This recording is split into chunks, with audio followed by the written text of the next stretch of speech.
ቢዝነሳችን እጅግ በጣም የሚጎዳ የአፕላይ እና የዳውንላይን ሪሌሽንሽፕ የሚገድል እንቅፋት የሚሆን ስልክ እስካለማንሳት ድረስ የሚደርስ እስከ መጨነቅ ድረስ የሚደርስ ጥገኛ የማድረግ ችግር ስላለው ገንዘብ መበዳደር ፈጽሞ በኔትወርክ ማርኬቲንግ መጥፎ ከሆኑ ልማዶች ውስጥ አንዱ ነው።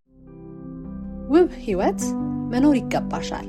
ውብ ህይወት መኖር ይገባሃል። በዓላማ በተስፋና ህይወትን ወዶ መኖር ይገባሻል፣ ይገባሃል። ሰላም ጤና ይስጥልን። ሲሳይ ምህረት ነኝ።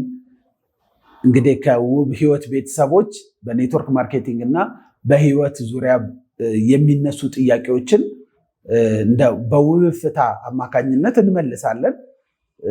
ጥያቄዎች ካሏችሁ ጥያቄዎቻችሁን መላክ ትችላላችሁ። በኮሜንትም መላክ ትችላላችሁ። በተቻለ መጠን ምላሽ እንሰጣለን። ብቁ የሆኑ መሪዎችን እየጋበዝን ስልጠናው እንዲሰጥ እናደርጋለን። ዛሬ የምናየው ገንዘብ መበዳደር በኔትወርክ ማርኬቲንግ አስፈላጊ ባህል ነው ወይም በገንዘብ መረዳዳት የሚለውን እናያለን። እንግዲህ የኔትወርክ ማርኬቲንግ ውስጥ በጣም አስፈላጊ የሆኑ መረዳዳቶች አሉ፣ አላስፈላጊ ደግሞ ባህሎች አሉ። ከነዛ ባህሎች ውስጥ አንደኛ ገንዘብ መበዳደር፣ ገንዘብ ማዋስ፣ መስጠት ለዳውንላይን እና ለአፕላይን አላስፈላጊ ባህል ነው በኔትወርክ ማርኬቲንግ ውስጥ። ለምን? ገንዘብ መስጠት ወይም ደግሞ ኤክስፔክት የማናደርገውን እርዳታ ማድረግ ለማንኛውም ሰው እንደምናደርገው ችግር የለውም። ግን ገንዘብ ለዳውንላይኖች እየሰጡ ዳውንላይኖች እንዲያድጉ እንዲሰሩ ገንዘብ መስጠት የተለያየ ጉዳት አለው። አንደኛ ጉዳት የአስተሳሰብ ሜንታሊቲው የዲፐንደንት ወይም ደግሞ የጥገኝነት ስሜት እንዲፈጠርባቸው ያደርጋል። ጥገኝነቱን የሚፈጥረው ሁለቱም ጋር ነው። አንደኛ አፕላይን ገንዘብ ሰጪው ጋር ነው የሚሆነው። ገንዘብ ስንሰጣቸው ስለሚሰሩ፣ ገንዘብ ስንሰጣቸው እነሱ እንዲሰሩ ሲሆን በቃ እንዲሰሩ የተለየ ጥቅም እየሰጠን ነው። በመስራታቸው ልዩ ጥቅም ያለን ስለሚመስል እኛም ደግሞ ገንዘብ ሰተናቸው ብዙ ገንዘብ አግዘናቸው ሳይሰሩ ሲቀሩ ብዙ ዋጋ ከፍዬ ደክሜለት ሳይሰራ ቀረ ብለን ዲስከሬጅ እንዳንሆን። ግለሰቡ የራሱን ቢዝነስ ነው የሚሰራው።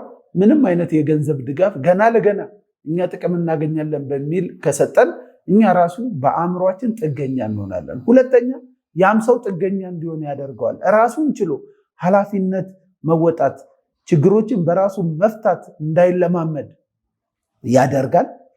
የገንዘብ ችግር በሚኖርበት ጊዜ በገለጻ በክትትል ስራ ሰርቶ ከዚሁ ቢዝነስ ማግኘት የሚችልበትን እድል እናሳጠዋለን ማለት ነው። ሌላኛው መጥፎ የሚሆነው ጎን በአፕላይንና በዳውንላይን መካከል የሻከረ ግንኙነት ይፈጥራል። አንድ ዳውንላይናችሁን ገንዘብ ከሰጣችሁት ገንዘብ መመለስ ላይችል ይችላል።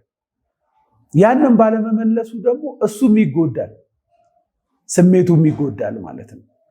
ስለዚህ በፊት አፕላይን ሲደውል በጣም ደስ ብሎት የሚያነሳ የነበረ አሁን ሲደውል ገንዘቤን አምጣ ሊለኝ ነው ብሎ ሊፈራ ይችላል። በዛ የተነሳ ማንሳት ያቆማል። የነበረው ግንኙነት ስራው እየተበላሸ ይሄዳል ማለት ነው። ሁለተኛ ደግሞ ገንዘብ ስጠኝ ሲል አፕላይንም ገንዘብ ይቸግረዋል። ገንዘብ ስጠኝ ብሎ ይጠይቃል። ያን ጊዜ እንደ ችግሬን ነግሬው ቦነስ እንደሌለኝ ያውቃል፣ ገና እየሰራው እንደሆነ ያውቃል። እንዴት ገንዘብ ይጠይቀኛል ብሎ ስለእናንተ ያለው አመለካከት እየተበላሸ ይሆናል ማለት ነው። ስለዚህ አይረደኝም፣ ጭራሽ በገዛ ገንዘባችን አይረደኝም፣ አይሰማኝም ማለት ነው አፕላይን የሚል ሌላ ችግር ውስጥ ይፈጠራል ማለት ነው። መመለስ ካልቻለ ደግሞ ቅራኔ ሊፈጠር ይችላል፣ ጭቅጭቅ ሊፈጠር ይችላል። አብረን የመስራት ኢንቫይሮንመንቱ እናበላሸዋለን ማለት ነው። ስለዚህ ገንዘብን ለዳውንላይን መበዳደር ለአፕላይን በጣም ነውር ነው። ምክንያቱም ሲያድግ እናንተን መሆን ሊፈልግ ነው ማለት ነው። አፕላይን የሚበደር ከሆነ ሰርቼ በቢዝነሱ ሳድግ የምበደር ሰው ሆናለሁ የሚል ስብዕና ውስጥ እንዲገባ ነው የሚያደርገው። እሱ በቢዝነሱ ተስፋ እንዲቆርጥ ያደርገዋል። ስለዚህ የገንዘብ ንክኪ በኔትወርክ ማርኬቲንግ አያስፈልግም። ልናግዝ የምንችልበት ሁኔታ ሊኖር ይችላል እንደ ሰው። በዛ ሁኔታ ውስጥ ግን ገንዘቡ እንደማይመለስ አስበን ያውም ገንዘብ ካልሰጠሁት ያቋርጣል በሚል ፍርሃት ውስጥ አይደለም። በስብዕና ደረጃ ከሆነ የማይመለስ እኛም ለሌላ ሰው በምናደርገው ልክ ለአብሮ ላለ ሰው ልናግዝ እንችላለን። ከዛ ውጭ ግን ቢዝነሳችን እጅግ በጣም የሚጎዳ የአፕላይና የዳውንላይን ሪሌሽንሽፕ የሚገድል እንቅፋት የሚሆን ስልክ እስካለማንሳት ድረስ የሚደርስ እስከ መጨነቅ ድረስ የሚደርስ ጥገኛ የማድረግ ችግር ስላለው ገንዘብ መበዳደር ፈጽሞ በኔትወርክ ማርኬቲንግ መጥፎ ከሆኑ ልማዶች ውስጥ አንዱ ነው። ይሄንን የምነግራችሁ እኔ በጣም በብዙ ወድቄበት ነው። በራሴ በቲሜ ውስጥ በደንብ ብዙ መጥፎ ባህሎችን ፈጥሬ ስለወደቅኩበት ነው።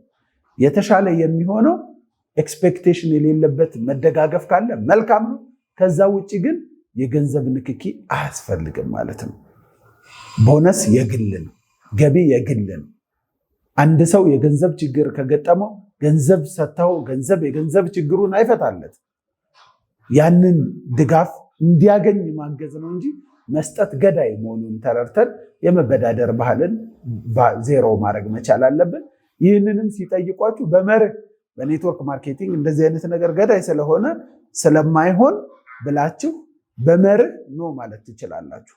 እኔ ለማንም በቡድኔው ስለሚገኙ በሳይድ ላይኖችም ገንዘብ አልበዳደርም። ሲጠይቁኝም በማንኛውም ሁኔታ ውስጥ መርህ አጥፊ ነገር ስለሆነ ለቢዝነስ ስል እንደማላደርገው ገልጽላቸዋለሁ። በፍቅር ማለት ነው። ማገዝ ያለባችሁን እንደ ሰው ማገዝ ያለባችሁን እንደ ሰው መርዳት ያለባችሁን አርጉ። ከቢዝነስ ጋር እያሰባችሁ ግን ካረጋችሁ ጥገኝነት ያልሆነ ሀሳብ ስለሆነ እሱን እንድታቆሙ አስፈላጊ ነው ማለት ነው። አመሰግናለሁ። ውብ ህይወት መኖር ይገባሻል። ውብ ህይወት መኖር ይገባሃል። በዓላማ በተስፋና ህይወትን ወዶ መኖር ይገባሻል፣ ይገባሃል።